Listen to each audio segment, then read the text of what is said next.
prácticamente lugar y creo que todavía no están puestas las señalizaciones. Seguro que alguno está diciendo, sí, pero que es verdad, es que te pierdes aquí. Está muy bien y es muy bonito y tal, pero te pierdes. Y si no, después para comer, que bueno, ya os diremos más o menos lo que tenéis que hacer, donde hemos pensado, pero que cada uno es libre de irse donde quiera y como quiera. Pero bueno, centrándonos un poco en lo que es el Congreso, nuestra primera ponencia la va a impartir Joaquín Huete, que los tenemos por ahí ya sentado con toda la ponencia preparada, y es una ponencia especial, como todas las que se han preparado. Yo sé que todos estáis esperando porque el que no comenta de una, comenta de otra, el que no dice, oye, ¿y qué se va a hablar de esto? ¿Cómo se va a hacer? Tal, ¿no? ¿Qué se va a tocar? Sé que hay mucha gente que viene por determinadas ponencias, otros que vienen por otras ponencias, y bueno, pues aquí están todos los compañeros que van a ser los oradores y bueno, pues indudablemente que bueno, lo van a hacer lo mejor posible y lo que mejor sabemos, y así que aplaudir mucho y fuerte, ¿eh? También quiero agradecer a María Ribes, que se encuentra aquí con nosotros, que va a actuar un poco de presentadora de cada uno de los ponentes. Bueno, pues el esfuerzo que ha hecho y que desde luego bueno, pues se ha preparado todos los currículums de los ponentes para que todos tengan su forma de presentación bien merecida, ¿no? Y desde luego a Rafa Ireni, nuestro técnico, que desde la pecera de control lo lleva todo, tampoco nos ha dejado hacer nada, lo tiene ahí todo controlado, para que no falle nada, porque bueno es que no falle. Si necesitáis cualquier cosa, os ruego que por favor nos lo comentéis, sistema técnico a Rafa Ireni y a los compañeros de los cables, como yo digo, que estarán por ahí, ¿no? Y bueno, pues a todo el que no he agradecido, que se dé por agradecido, porque creo que todos nos lo merecemos. Yo creo que el misterio está... El mundo del misterio está mal. ¿Para qué nos vamos a engañar? El mundo del misterio, desde el punto de vista periodístico, de la investigación, el mundo del misterio está tocado seriamente. Internet es una lacra, es un gran acierto, pero es una lacra, porque en Internet habla quien quiere, de lo que quiere y como quiere. Es libertad de expresión, pero también aprovecha eso la gente malintencionada para llenar el mundo de mentiras y de embustes. Con lo que, ¿qué rigor pueden tener las cosas que uno encuentra en Internet? Ya nos cuestionamos incluso que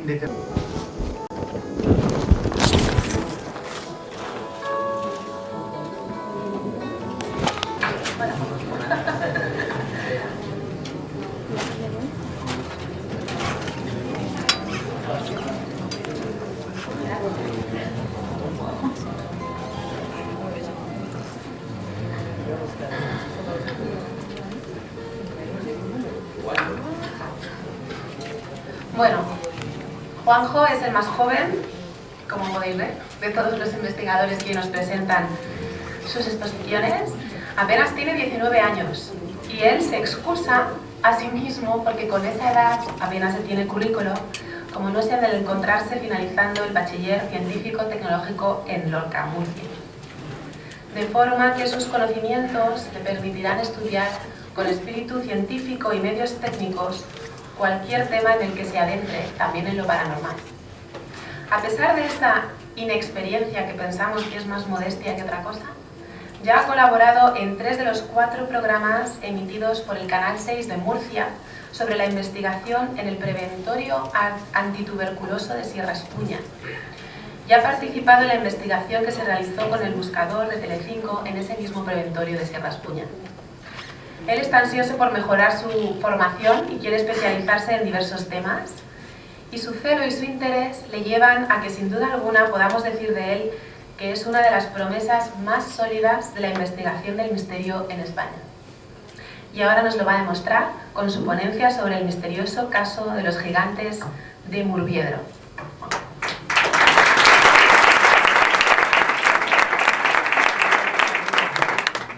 Bueno, pues ante todo muchas gracias por esta agradable, sin duda, presentación. Agradecer también vuestra presencia, que sin duda es grata en un momento como este para mí, que debuto haciendo una ponencia que para mí es algo que es nuevo, es siempre algo a lo que te enfrentas y las primeras veces no siempre sale como uno quiere, por lo que si en algún momento veis que algo de lo que hago no es correcto, pues perdonadlo porque será siempre causa de mi inexperiencia. El caso, como bien habréis podido comprobar en el programa, si habéis echado una ojeada, es un caso que he estado investigando, el cual he denominado el caso de los gigantes de Murviedro. El mismo sucedió supuestamente en mi localidad, donde yo he nacido y vivo. Este caso lo he mamado durante cierto tiempo porque se comenta bastante por allí, por este gran municipio de España. Y el mismo tiene varias vertientes, es decir, se conoce una historia con muy pocos datos, por cierto, lo cual me ha costado. He tenido que indagar, he tenido que ir a la hemeroteca, he tenido que moverme por el ayuntamiento, biblioteca y demás, y nunca he encontrado datos clarificientes. Es decir, siempre han sido datos muy aislados, los cuales no se les puede dar una especificación oficial porque el caso, ahora os lo contaré con más detenimiento, parece ser que no se ha querido desvelar en su totalidad. Entonces yo me he permitido el lujo de hacer un pequeño hincapié en algunos de los casos que se han conocido sobre otros gigantes a lo largo del mundo, en otras culturas y demás, para que la persona que no esté muy al tanto de estos casos pues pueda tener alguna referencia antes de meterme en el caso que propiamente quiero tratar. Ahora cuando venga Rafa nos pone las primeras imágenes. Ve poniéndolas y déjalas que vayan pasando, o si las quieres ir ralentizando y conforme vaya hablando las vamos cambiando. ¿De acuerdo? Pues yo he hecho aquí una pequeña entrada y comento lo siguiente. Indagando en los 5 continentes, hemos descubierto restos arqueológicos de esqueletos humanos que demuestran que en la Tierra habitaron seres gigantescos. Estos restos no hacen más que refutar todo lo conocido hasta ahora y la comunidad científica no deja de preguntarse la procedencia de dichos restos. Estos mismos dan veracidad a miles de leyendas y tradiciones que aún en nuestros días se acontecen. ¿Podríamos decir que los gigantes solo forman parte de la historia mitológica y no han existido como nosotros? ¿O por el contrario deberíamos cuestionarnos quién si no ha podido construir tantas estructuras que aún hoy en día nos sería imposible realizar sin maquinaria alguna? Yo creo que esto es una cuestión que más de algunos nos habremos realizado alguna vez, ya que miles de las estructuras que hoy tenemos como maravillas del mundo, nos preguntamos una y otra vez cómo es posible que se hayan hecho con las civilizaciones que había antiguamente sin tener la maquinaria que tenemos hoy en día. Incluso, como os digo, científicamente, hoy muchas de las maravillas que hay, que conocemos, decimos que aun con la tecnología que tenemos sería difícilmente posible realizarlo. Bien, pues prosigo. Existen teorías que indican que los gigantes podrían ser extraterrestres que convivieron con nosotros hace millones de años. Otras teorías indican que estos mismos seres podrían haber sido los culpables de nuestra existencia, ya que sería posible que fuéramos algún invento genético por su parte. Eso es algo que se baraja también. Hay algunos investigadores que han llegado a la conclusión de que podríamos llegar a ser una especie de invención de los extraterrestres y que estos fueran los supuestos gigantes de los que se denominan en las diferentes culturas y posteriormente se han encontrado restos de los mismos. Que en la Tierra habitaron los gigantes es algo innegable, ya que se han encontrado ya no solo restos, sino herramientas que supuestamente portaban estos seres gigantescos, como espadas, hachas, lanzas y otros instrumentos como picos de tal envergadura que para poder usarlos habría que tener una estatura de por lo menos 3 metros. Es decir, se han encontrado hachas, como digo, herramientas que alguien de nuestra envergadura podría llegar a levantarlos quizás, pero no podría hacer uso de ellos adecuadamente. Esto da a pensar que lógicamente ha tenido que haber culturas y civilizaciones que tuvieran una envergadura mucho mayor de la que conocemos hoy como estatura normal, que sería unos 2 metros. Bueno, 2 metros no sería estatura normal. ¿Cómo lo comprendéis? O sea que vistas las cifras que barajo yo aquí, pues 2 metros sería algo bastante relativo. A continuación haré referencia a algunos de los hallazgos de los gigantes que han aparecido por el mundo.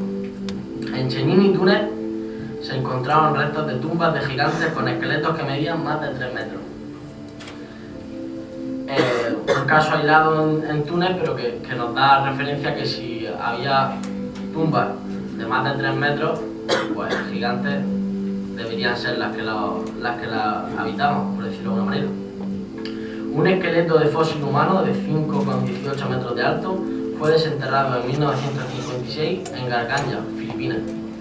Otro caso, sin duda insólito, el cual 5,18 metros parece un poco exagerado para un ser humano.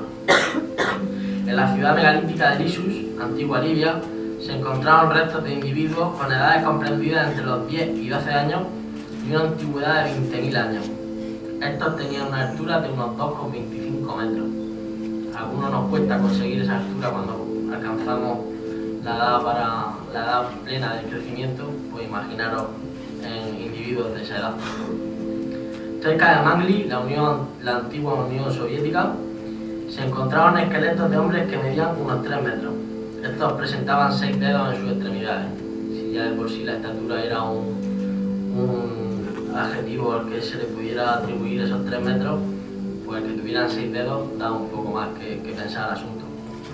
A 6 kilómetros de Safita, Siria, los arqueólogos hallaron hachas de mano de casi 4 kilos y hachas de 2 filos con 8 kilos de peso. Estas dimensiones, como hemos dicho anteriormente, pues requerían de ser de gran envergadura. 8 kilos en un hacha, pues manejar y imaginaros que diga cómo habría que estar de fuerte y la envergadura que habría que tener para manejar un artefacto de eso. Voy pasando. Cambia, sí, porque esa... Vale, pasa si quieres ya a la siguiente carpeta mejor. Ahora haré referencia a los gigantes centrándonos un poco en nuestro territorio.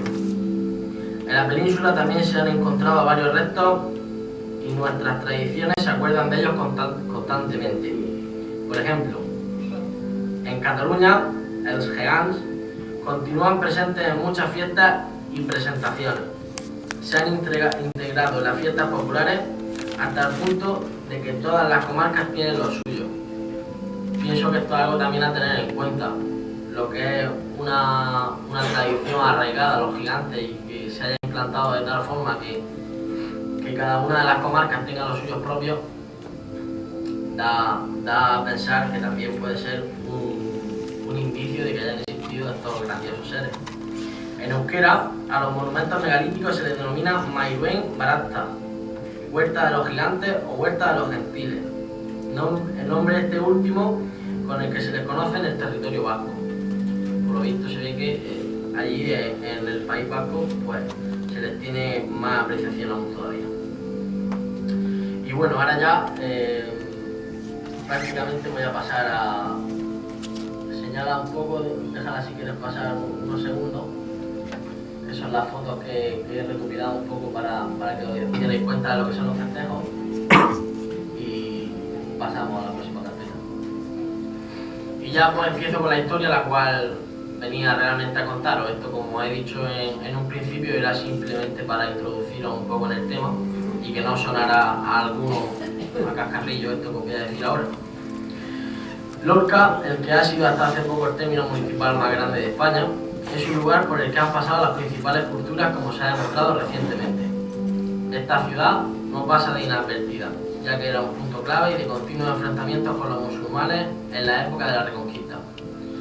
Aquí tenemos muchas zonas en las cuales hay varios secretos, y los mismos aún con el paso de los años se conservan como si del primer día se tratara. El caso de los gigantes de Murviedro es muy extraño, ya que son muchos los testigos presenciales del mismo, pero ninguna las pruebas que llegan hasta nuestros días. El suceso data de 1936, en plena Guerra Civil Española. Ocurrió en una cantera localizada en las afueras de Lorca, más concretamente en la zona llamada La Torrecilla, en la cual el 90% del terreno es montañoso y desertizado. Los mineros destacados allí realizaban hallazgos de restos arqueológicos muy a menudo. En esta cantera, de la cual cito, se realizaban hallazgos muy a menudo de piezas arqueológicas, pero que no tenían nada que ver con lo que iban a encontrar un día como otro cualquiera. El suceso, esto ya lo tengo aquí repetido, Los mineros que allí realizaban su trabajo encontraron una sala tras una detonación controlada, en la cual descubrieron unos huesos de unos 4 metros de altura y unos cráneos de unas proporciones enormes, los cuales pudieron calcular que correspondían a unos 6 o 7 individuos.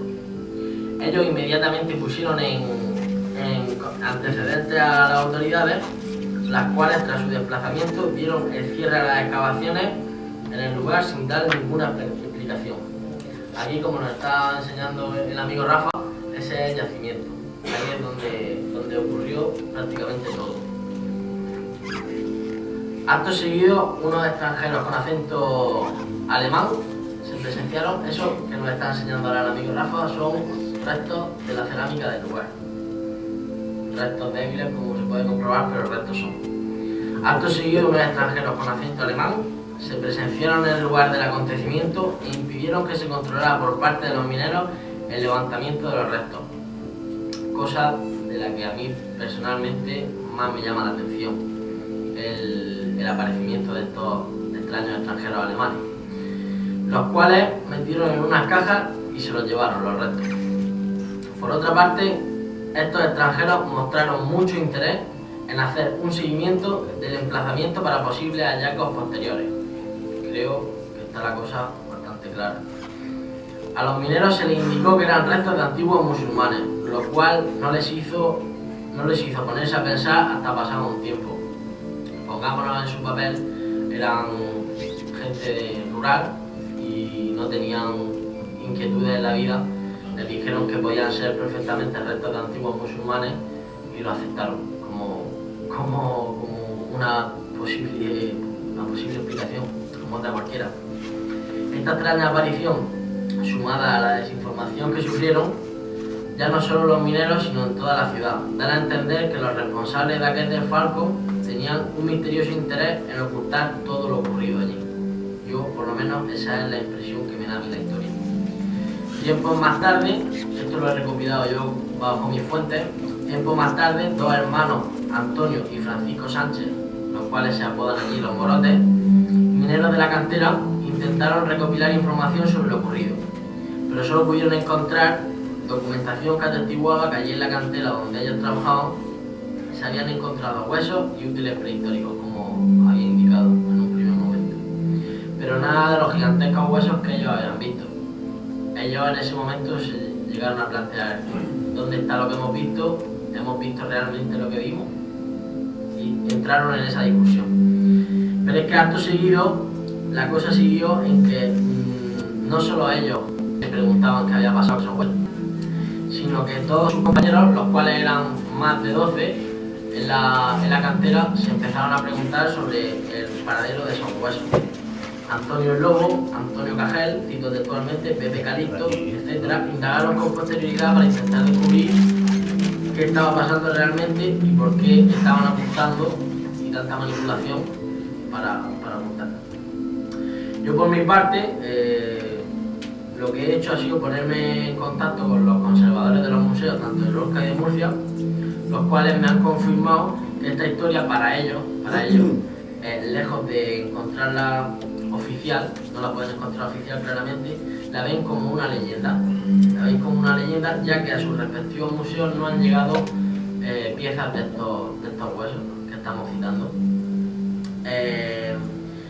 Tampoco quedan muchos restos de los útiles y huesos humanos normales que se encontraron allí, porque a lo largo del tiempo han ido sufriendo varias cremaciones, con lo cual tampoco es que digamos que hay mucho material de aquella cantera.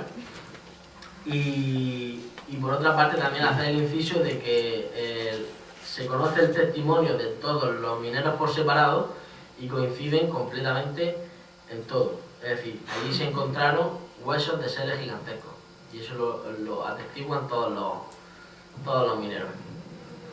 Ahora yo planteo unas preguntas que lo considero oportuno se las realice a sí mismo. ¿Qué habría de cierto en tanto testimonio y leyenda que nos llegan un día tras otro?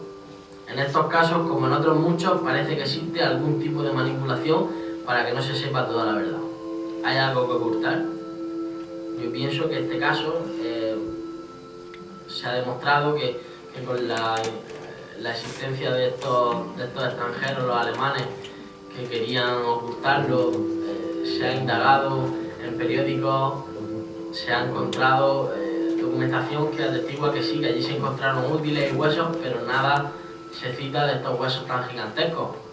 Entonces da a entender mucho que hay algún interés por el cual se quiera ocultar esta evidencia de los huesos que tanta gente vio, porque como había comentado, eran 12, más de 12 los mineros que estaban allí en aquella cantera, y un día tras otro se lo han preguntado que qué había podido pasar con esos posibles huesos.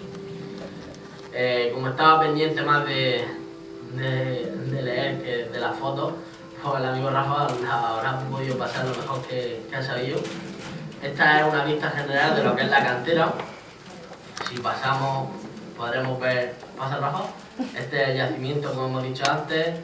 Después van los restos de la cerámica, que también se encontraron por allí.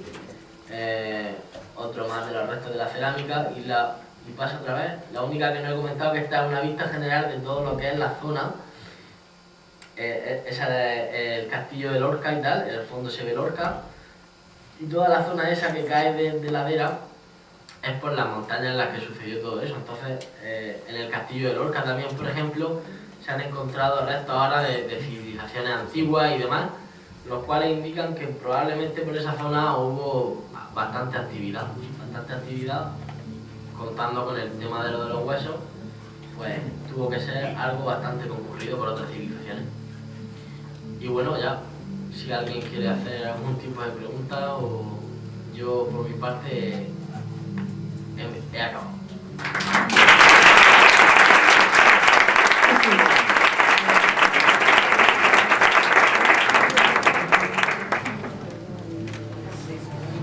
Muchas gracias, Juanjo.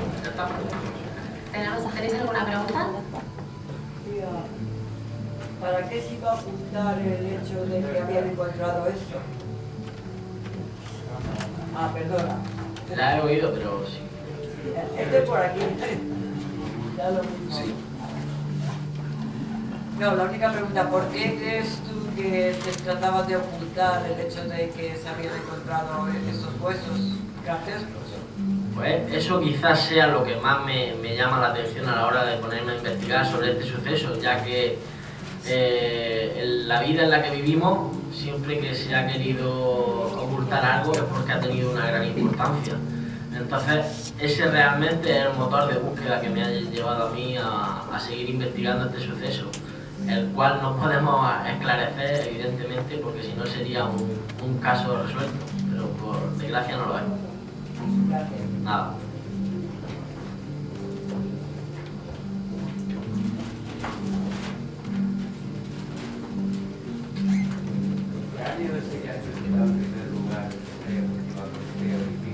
Cíclope. Un cíclope. Era como cuando hacía referencia un poco a los gigantes que se han acontecido a lo largo de la historia, pues decir que la mitología también hace bastante referencia a ellos. Y era un cráneo de lo que supuestamente sería un cíclope.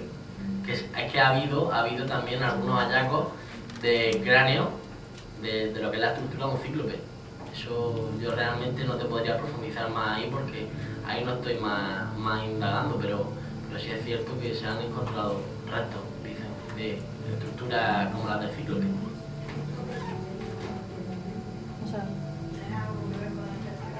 Sí, eso ya habría que preguntárselo a los amigos que están más en el tema espiritual.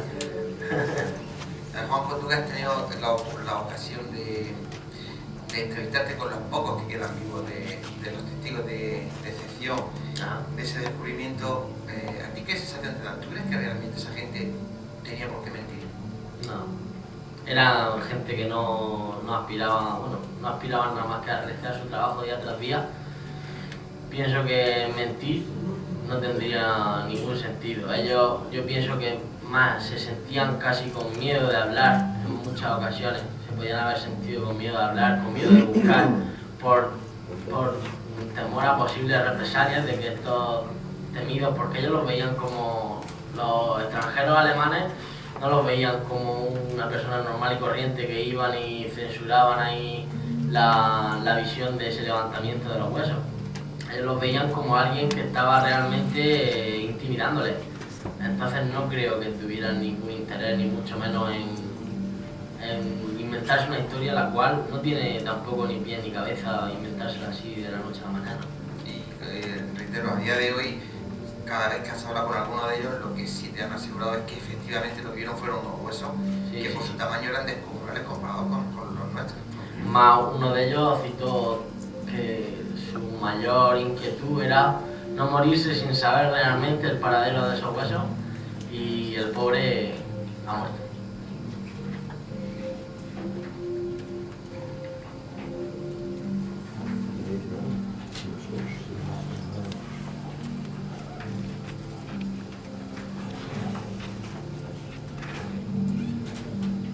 Yo te quería preguntar que quién avisó a los alemanes. Que ellos cuando descubrieron los huesos, ¿a quién se lo dijeron? ¿De dónde salieron los alemanes? Ellos inmediatamente cuando encontraron el avistamiento, bueno, lo que son los enterramientos, mejor dicho, avisaron a las autoridades, avisaron a la Guardia Civil. Y estas, ya yo no sé si fueron directamente la Guardia Civil o la Guardia Civil puso en entredicho este tema. Los alemanes aparecieron allí, pero ellos evidentemente no lo avisaron porque ellos no conocían de nada a los alemanes. Eso tuvo que ser o bien la Guardia Civil, que tuviera alguna obligación de avisar a esta gente cuando ocurriera algo allí, o bien el departamento de ordenación, que fueran los que pusieran el antecedente a esta gente, pero venían de fuera y pusieron especial interés en conocer todo lo que aconteciera allí. Ya no solo venían a recoger los huesos, sino que pusieron especial interés en conocer todo lo que acontecía allí posterior al levantamiento de esos huesos, lo cual es curioso, sin duda.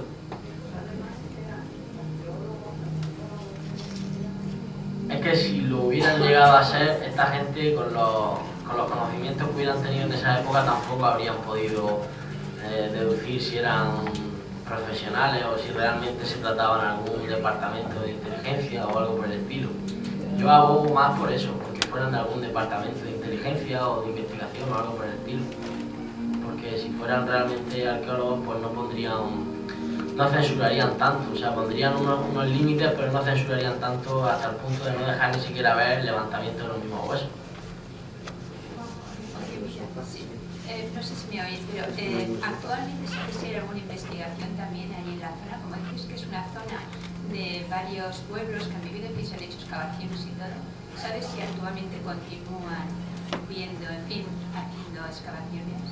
Lo que te puedo comentar, lo más reciente, que es por lo que he hecho alegación a que todas las culturas han pasado por Lorca, es porque actualmente en el castillo que se mostraba en las fotos estaban construyendo un parador que iba a ser el parador de Lorca, el cual lo tuvieron que paralizar durante 1 año y medio aproximadamente porque se encontraron restos de civilizaciones en lo alto del castillo, cuando solo se tenía por historia que había pisado el castillo tanto cristianos como musulmanes en los distintos enfrentamientos, porque habían podido solo pisarlo esas dos culturas y se han encontrado restos de otras culturas, o sea que se están encontrando continuamente. También, así por hacer alusión, hay otra zona de Lorca que es la calle Álamo, en la cual también se encontró un yacimiento también importante es que esto hace ya bastante tiempo, pero ha remanado ahora cuando hicieron un parking últimamente, encontraron y tuvieron que parar la obra para realizar una excavación y comprobarlo todo más correctamente. No te sé decir, porque yo realmente esta historia la he estado investigando, porque me venía de atrás, pero yo realmente conocimientos de arqueología y demás no tengo. O sea que si estáis realmente interesados, claro que hay bastante en lo que indagar ahí. ¿Una pregunta más?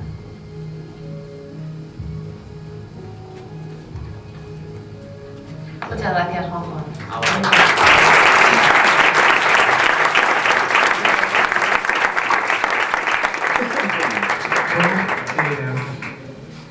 Una cosita, vamos a hacer una pausa para comer. Que se va a Y los últimos eran chicos del proyecto Hombre, con los monitores y todo. Lo han hecho todo muy bonito, con piedritas, así antiguas cosas, marrones, ¿no? Con las caras pequeñitas.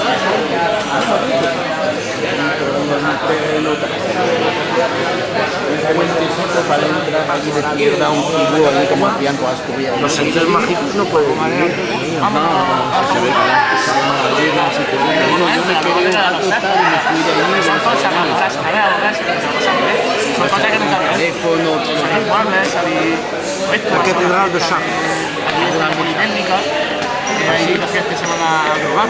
Mucho poder, todo para uno igual. No, claro, c'est para hacer. Il y a une rivière souterraine qui passe sous la cathédrale.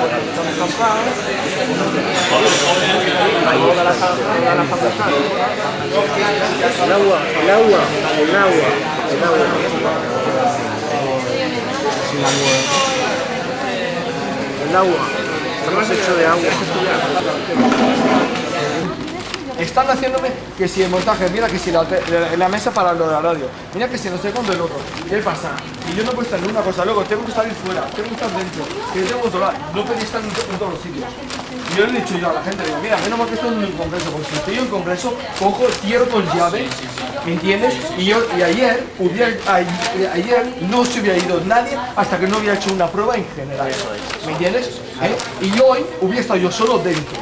Y si alguien tiene que montar algo, que hubiera venido ahí. No, pero es que verdad. Es tu responsabilidad y después se te van a callar en ti, que tal, que tal, que tal. Claro, entonces el problema es soy yo. Oye, que la gente, es que el micrófono inalámbrico está. Es malísimo. Porque yo el volumen no se mueve, aquí no entra nadie, y si entra alguien, pero que venga antes, como dije antes, para preguntar. Bueno, pues el caso. Entrando. Entonces le caso, tú mentira. Con lo bien que estaba quedando yo, con lo bien que estaba yo quedando, ya me rompe todo. ¿Has visto lo que hay No tengo ni idea, pero está bien. Yo eso ahora lo pasamos mal, el tema de que tenía que estar Es un monstruo. Yo no. Vaya, ¿qué es eso? La datura. ¿Qué es eso? La datura, ¿no sabéis lo que es? No, pues lo utilizaban las brujas y todo eso, la datura. ¿Y qué se fuma? Es ¿Se come? alucinógeno, es la hierba del diablo. Pues esta noche nos lo llevamos a la playa. Los mexicanos justamente utilizan utilizan la flor, no sé cómo la utilizan, si en infusiones o mezclada con otras cosas. Esto al lado de un campo universitario hay que tener cuidado. Solo falta que conozca la tía María. ¡Ole! Hubiera estado volado. La tía María con esta flor de Dios. ¡Anda, que hubiera estado fascinante! Un cartelito ahí que lo diga también. Aquí esto y self-service. Profe, que han puesto unas plantas en la calle que mola un montón. Que son de colorines. Esta es la villa universitaria, la mejor del mundo entero y de España. El self-service que en planta elegir. La planta del diablo, la tía María, el tío. La ayahuasca. Un poco de todo. blanca que se llaman quesitos y se comen. Sí, eso me lo estoy yo, una florecita que tiene muy chiquitita, que te come el pistilo de dentro, lo chupa esta. En Corro hay una planta que así, la chupa esta dulcecito. Bueno, no os olvidéis esta noche antes de ir a la playa, coger floritas y también se puede comer. Hay que coger las recientes, que si no se le pasa el efecto. Sí, sí. La tía María y el tío Vamos Manolo. a ver ovnis. Bueno, menos mal que había. ¿Te gusta lo de la llave? ¿Qué llave del ascensor? Se llama que si tenemos la manera de salida. Desde arriba podemos bajar abajo. Adam se guasea. ¿Esto qué es? ¿Espionaje? Yo qué sé. Esto es el tomate. Te la has perdido. Ya no saques en la televisión. Que la avisa ahí, cabrón. Ya está allí. Ya. Ya me he dado cuenta. Y después de ir a la habitación, ¿qué hacéis? Que ahora que vais a hacer una siesta, ¿vais a dormir? Yo he tomado un café y andando hasta aquí y vas a quedar. ¿No? La tienes grande, ¿eh? Sí. La tienes muy grande, ¿eh? Sí, ahora que sí. ¿Quieres grabar tú? No, deja, que ya bastante grabo yo con la SEIB. En la SEIB y en el film, normalmente me toca a mí, soy el cameraman. Estoy yo grabando todo. ¿sabes? El trípode es obligatorio, yo no sé... Es que es mucho gorro. La cámara... Está guay, ¿ya viste que le he hecho bien? Sí, no, que tiene... Sí, está mucho más grande. ¿Tiene la ISO también? Sí. Claro.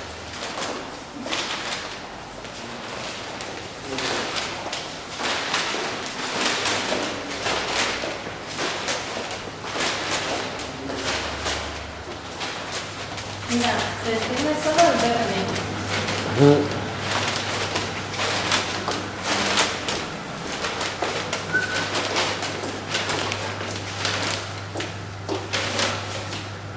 Le decimos, pasar a sacar la tarjeta, lo llevas tú.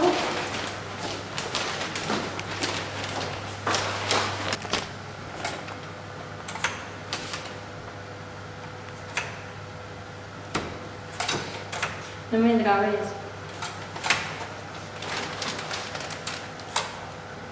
Baja la blanca.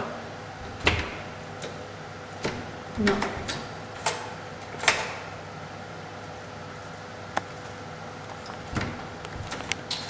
Aquí Rafita con los peces. Con los peces en el vídeo. Ese es el castillo en el castillo de Lorca. Yo digo que no. Ese aquí en Alicante hay un castillo de estos también, ¿no? Sí, aquí hay varios, pero esto puede ser de Calpe, puede ser de Guardamar o puede ser uno de esos por ahí. Sí. Pero bueno, te voy a ver si me dice la contraseña por ahí. Aula.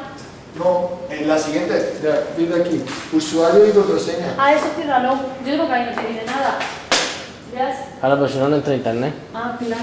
Ya que es el internet. ¿Ves? Voy a ver si me dice algo. Mira a ver si lo localiza. La chica María. A lo mejor fisiológico, sí, a cuando ya debatimos que sea un fenómeno espiritual. O sea, me refiero a que cuando una persona está en coma, sí, aparte de que, digamos, puede estar drogada porque está sedada, sí, sus niveles de dopamina en el cerebro pues están disparados, por lo tanto pues puede tener desde alucinaciones a ciertas sensaciones que, bueno, que son totalmente naturales desde el punto de vista médico. Bien. Me imagino que va por lo que todos conocemos, o gran parte que conocemos como lo que denominan el verdadero paraíso, que es el lóbulo temporal derecho. Bueno, yo me refiero cuando las se segregan por un estado de estar así. Bien. Lo que pasa es que eso no explica ciertos detalles, como por ejemplo lo que te decía. O sea, si es así, ¿cómo es posible de que tengan esa visión de elementos que están fuera de su cuerpo? Cercana a la muerte. O sea, no sé si me entiendes. Sí, cuando perfectamente. Ya hay esa pérdida de peso, desde luego esa persona ya no regresa, ¿no? Entonces es un poco contradictorio el caso en que podamos salir de nuestro cuerpo sin perder ese peso y cuando realmente morimos, realmente ese peso sí que desaparece. Hombre, realmente los documentos de los cuales yo he podido consultar, e incluso a los doctores que he podido preguntar, no han podido realizar una medición de peso en ese instante porque date cuenta que son momentos un poco delicados, son de reanimación de una persona, entonces comenzar a pesar a esa persona, ese periodo de esos gramos o no, es un pelín complicado, un poco complicado. En principio. En segundo lugar, lo que sí es cierto es que, claro, tenemos que unir, el concepto de la ECM es un poco unir la ciencia, la paraciencia y, digamos, un plano espiritual, ¿no? Es unirlo, intentar encajar las piezas de ese puzzle que para unos piensan que no encajan, pero para otros, como por ejemplo yo sí, tienen puntos donde pueden encajar. También podríamos hablar del hecho, del fenómeno de la ley de todos conocidos de que la energía ni se crea ni se destruye, solo se transforma y todos somos energía. Si partimos de ahí, pues también tenemos un elemento más que añadir a todo esto. Si además añadimos, pues como te digo, esa vivencia en cuanto a los detalles visuales, a unos niveles extremos que solamente podían verse si estaban realmente fuera, desde un punto de vista exterior, como tercera persona allí, son cosas que realmente sorprenden por la cantidad de detalles, no tanto la calidad de los mismos, que puede variar en función de que la persona lo describa de una manera o de otra. Pero por lo tanto, entonces, ¿descartarías la posibilidad de que fuera o de una posible facultad mental que pudiéramos desarrollar bajo ese estado? No lo descarto, lo podemos unir a todo eso. No, como decías que o era espiritual... No, bueno, es que lo que pasa es que lo que intento es decirte es que intento unir. Los que estudiamos la ECM intentamos unir un poco todas las piezas de ese puzzle, incluyendo por supuesto las facultades paranormales que van intrínsecas a nuestra propia capacidad cerebral, ¿no? Cuando la desarrollamos a un nivel superior. Pero vuelvo a repetir, intentamos unir un puzzle que vuelvo a decir, tiene momentos en los cuales los puedes unir y tienes otros momentos.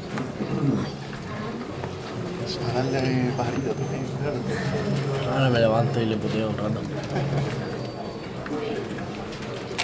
Sí, vamos a hacer 15 minutos de descanso y después continuamos con las exposiciones. 10 minutos. 10 minutos.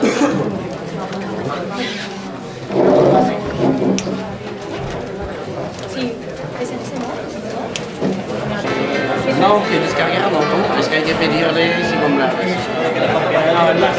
Sí, que hay una página web especial que está en el lado derecho, lo verás. Si no, todo el mundo.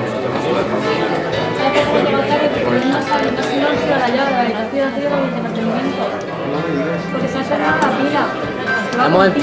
Hemos entrado a la habitación. Sí. Esta mañana lo he escuchado en la radio. Se ve que tu padre lo pude grabar al final.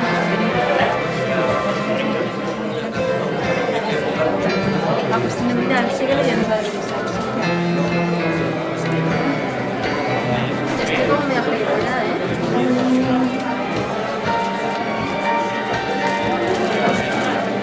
El Rafa es un crack. Se ha puesto ya en Se ha puesto ya a enseñarme dónde vivía antes y toda la pesca. Rafa. Existe Dios y otros más temas incómodos. Se vio obligado a estudiar comercio internacional más por el afán de su familia que por vocación. Pero disconforme con el hecho de que otros le dirigieran su destino, en paralelo, estudió enseñanzas iniciáticas espirituales del maestro Ivanhoe, expandiendo así su vista con otros grandes maestros como Hermes Trismegisto. Después de independizarse, se volcó por completo en la investigación filosófica hermética, hasta encontrarse un día con los fenómenos paranormales y se especializó en la temática de los ovnis, después de tener varias experiencias directas con fenómenos de este tipo. Hoy en día, comparte su existencia entre su pequeña familia española, su mujer es asturiana y su hija nació en Valencia, con sus negocios, la investigación filosófica y antropológica y la investigación de la realidad fantástica, como a él le gusta llamarla. Así es. Se define como filósofo gnóstico y de toda esta mezcla de temas, resumida bajo el lema de filosofía y realidad fantástica, nos va a hablar ahora.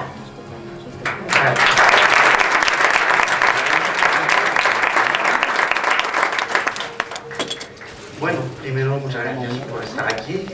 Con esta presentación, como habéis podido ver y podéis intuir, soy un bicho un poquito extraño y que me lo he pensado muchísimo, ¿no? Antes de estar aquí con vosotros y hace muchos años que conozco a Pedro y que tenía ganas de entrar en la SEIP.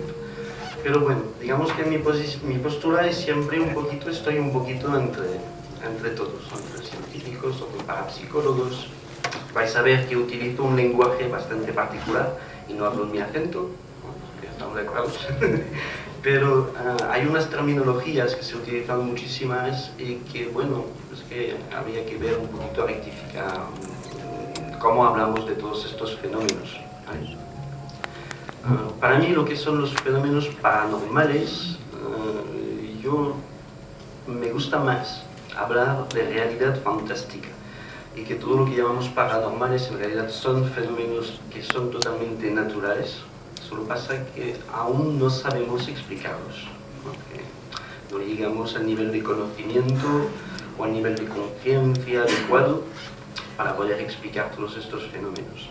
Entonces, yo no voy a hablar de una investigación concreta, voy a hablar de un poquito todo lo que es lo que llamamos la investigación paranormal, o en este caso de la realidad fantástica, y desde mi punto de vista, que es el filosófico gnóstico, que ahora no os voy a hablar de lo que es la gnosis, pero básicamente es una antigua filosofía muy hermética, que fue fundada por Hermes Trismegisto, no sé si os suena, que era un gran maestro, 3 veces grande, lo llamaban. Y digamos, en todos los fenómenos que podemos ver hoy en día, hemos cometido el error muchas veces, ¿no?, de tomar por base la ciencia oficial, cuando hay otra ciencia que existe, que es esta ciencia iniciática, y que hace miles y miles de años ya ellos estaban hablando de cosas que solamente estamos hablando ahora a nivel de la ciencia, sobre todo la ciencia cuántica, sobre lo que es el átomo, sobre lo que son justamente el mundo sutil, el mundo invisible. Y entonces, bueno, en la primera parte hablaré un poquito de esto, y en la segunda parte hablaré más de lo que es mi especialidad en la investigación de la realidad fantástica, con el tema que se suele llamar OVNI, y que yo le llamo manifestaciones aéreas desconocidas, ¿no?, los MAD, que no me gusta llamar OVNIs, que os explicaré por qué. Entonces, realidad fantástica, cuando uno llega a interesarse normalmente a estos fenómenos. Hoy en día, hace unos cuantos años, el siglo XIX, etc., era un tema muy tabú, que nadie hablaba, ¿no? Nadie hablaba de estos temas y era muy mal visto poder hablar de estos temas.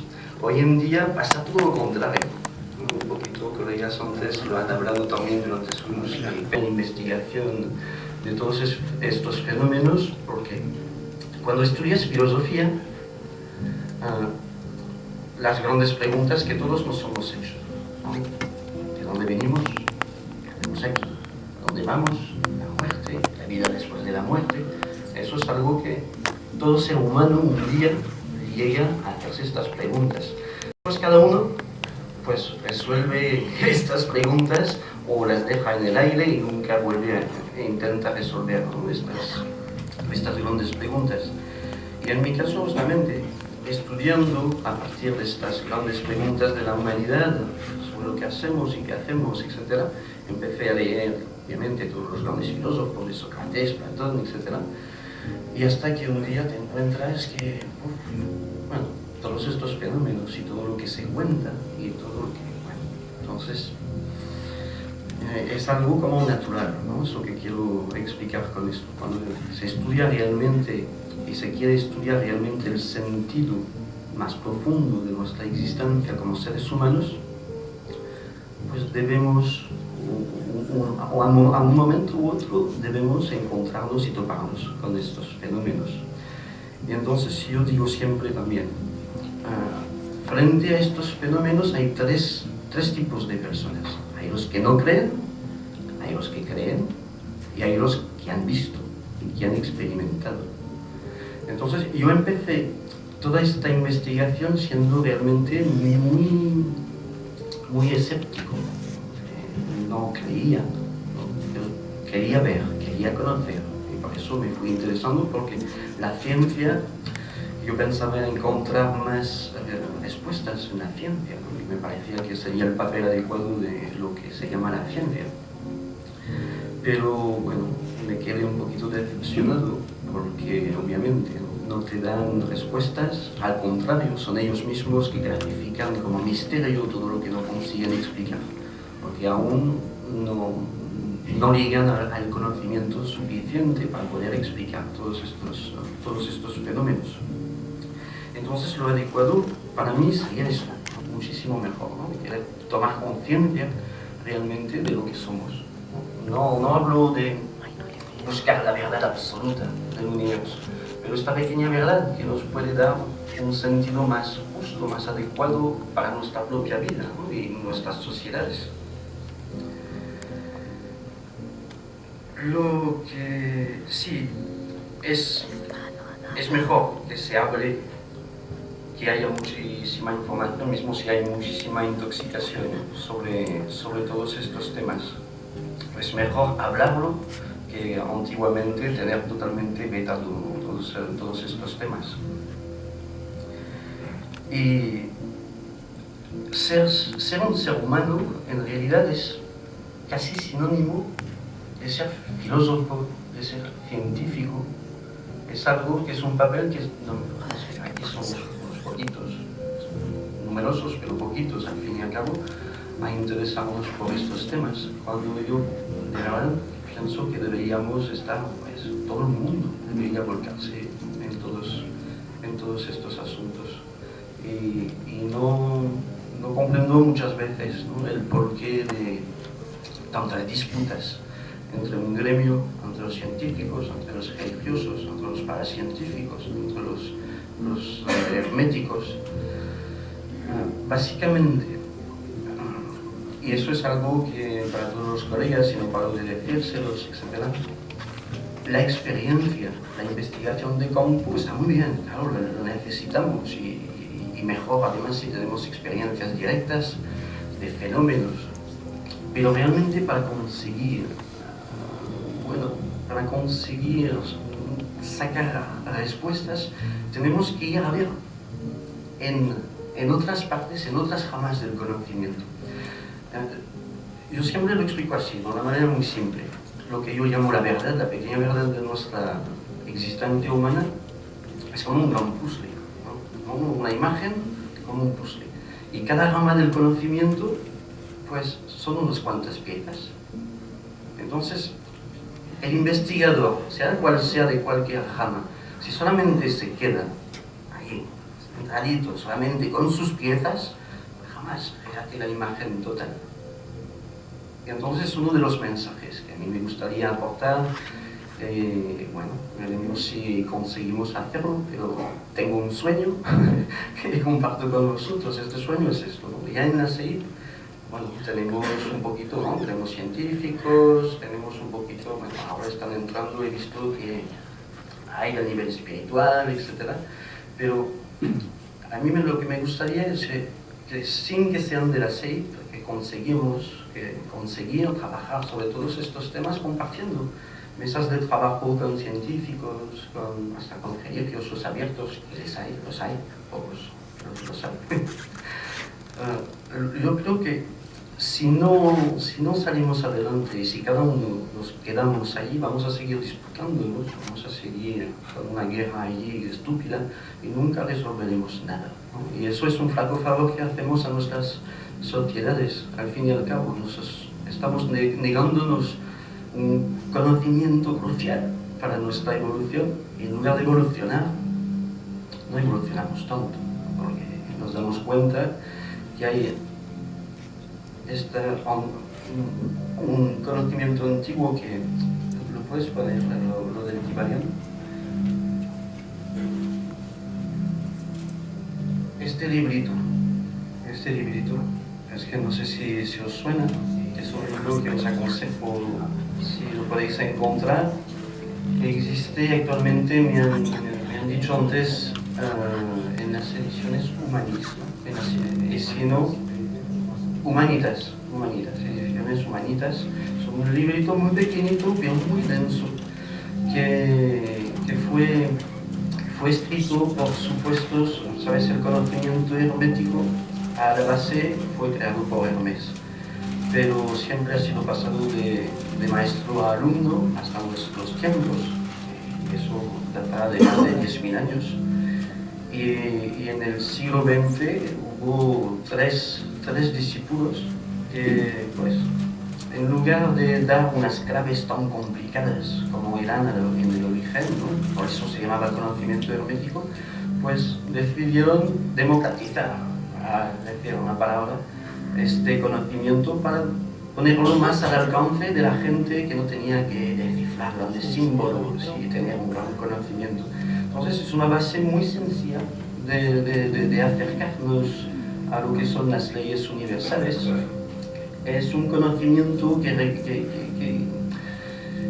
nos empuja a reconocer cosas que cuando no lees este libro, pues jamás quizás te vas a dar cuenta de cosas, pero cuando lees este libro, pues hay cosas que de repente vas a ver de maneras diferentes, que te van a atraer la atención, porque no hemos sido educados justamente para darnos cuenta de estas cosas. Y hoy día no tenemos que esperar que alguien venga a educarnos. Somos mayores, nos interesamos a estos temas, y creo que tenemos que nosotros mismos ser más autodidacta y buscar las respuestas en donde, bueno, unos las hemos encontrado. Yo hablo de mi experiencia, la comparto con vosotros, y de verdad es el terreno básico en el cual a mí me gustaría enfocar, ¿no?, futuro la investigación de la realidad fantástica. Mezclarnos y compartir mesas de trabajo para poder progresar. Esto queda el primer punto de la exposición, mucho tiempo. Esto, bueno, podría entrar ahora y daros una lata y entrar más en lo que es el conocimiento gnóstico, pero no lo voy a hacer ahora porque no toca. El conocimiento gnóstico no se puede dar ahí dos o tres cositas para allí, dos o tres cositas. Es un conocimiento que está muy estructurado y entonces pues hay que empezar por A, y la B, y la C, ¿no? Y es un trabajo de conciencia de sí mismo, de aprender de nuestros pensamientos, aprender de nuestras emociones. Requiere realmente una actividad personal, una involucración. No solamente leo el libro y ya me lo sé, no, tienes que practicar. Entonces, bueno, espero que son unas reacciones, etcétera, que en un tiempo futuro pues iremos hablando más, poquito a poquito más en profundidad, ¿no? de este conocimiento y cómo aplicarlo a la investigación, justamente para la psicológica, y a todo lo que hacemos en nuestra vida diaria. Tengo más tiempo, ¿no? Tengo el guión, pero siempre se me va. Bueno, ahora, el tema OVNI. Bueno, como no me gusta llamar OVNI. ¿Cómo veis? ¿Qué habéis visto? ¡Wow! Un punto. Ah, no, ¿que eres tú? No, tú no cuentas. Eso no, que es un chiste. Un ovni, pero sí, es un objeto volador no identificado.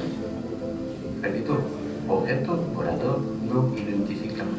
Nada de extraterrestre, nada de ninguna paranoia. Que cuando utilizamos la palabra ovni, solamente se trata de eso.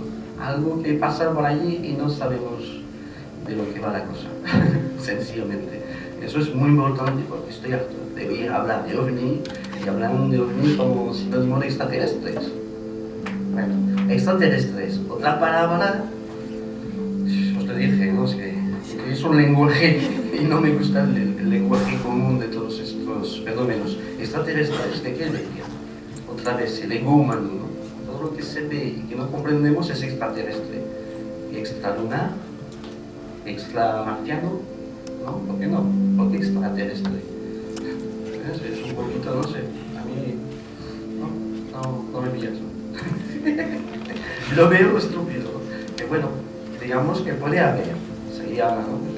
Que no haya vida diferente o igual a la nuestra, tantos planetas y tanto espacio, ¿no? Tanto espacio desperdiciado para nada. Bueno, yo soy de los que, bueno, por experiencia, por haber visto cosas bastante de manera cercana, y obviamente soy de los que afianzo que hay muchísimo más vida en el universo y hasta en este mismo planeta. Aquí mismo no están muy lejos. Ahora os explico lo de MAD, manifestaciones aéreas desconocidas. OVNI, objetos.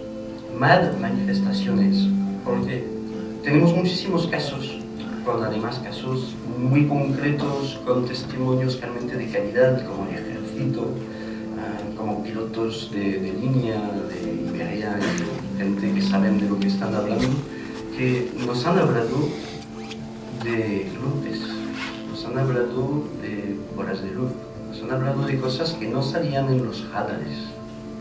Entonces, llamar esto objetos y seguir llamando ovni, tampoco es correcto. Ya no podemos hablar de ovnis, podemos hablar de manifestaciones de eso. Desconocemos, pero que no son físicas. Es otra cosa que lo que conocemos como materia física, ¿no? Como la solemos conocer nosotros. Entonces, bueno, es otra de esta terminología que yo siempre hago la corrección. Sí, bueno, un apunte también así es que, ¿por qué quieren contactar con ovnis? Porque se supone que los ovnis serían como si quieres contactar con mi coche, ¿no? Sí. ¿No sería más interesante intentar conectar con los que se supone que llevan el coche? Bueno, ya demasiado.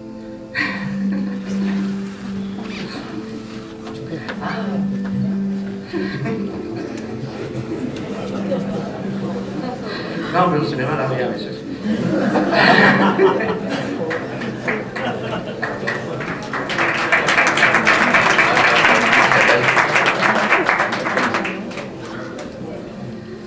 Bueno, hablando de estos seres extraños, diferentes a nosotros, que nos visitan o que están aquí o que vienen de no se sabe dónde, o nos dicen que salen del agua, del centro de la Tierra, del espacio, del cosmos, etc. Hay algo interesante para los que no habéis estudiado en profundidad el tema, es que es interesante ver a través de la historia de la humanidad, a través de todo lo que son los pueblos en todos los continentes, la extraña circunstancia de ver que en todos los pueblos de todos los tiempos ha habido seres que en las épocas se llamaban dioses, ángeles, carros de fuego, la serpiente emplumada. Hay tribus de África que han sido descubiertas totalmente salvajes y tienen ídolos y hablan de cosas que también venían del cosmos, ¿no? Que son cosas que llaman mucho la atención. Y algo interesante ahora y que a mí me da muchísimo ánimo, digamos, para seguir adelante en toda esta investigación de todos estos fenómenos desconocidos, son los movimientos que están haciendo unos cuantos gobiernos. En particular, el primero que lo ha hecho es en plan desclasificando expediente X, sin maldad ni nada, son X. Y de verdad, es algo que se ha alentado para todo nuestro mundo, es decir, que por fin hay un reconocimiento, hay pilotos que están saliendo públicamente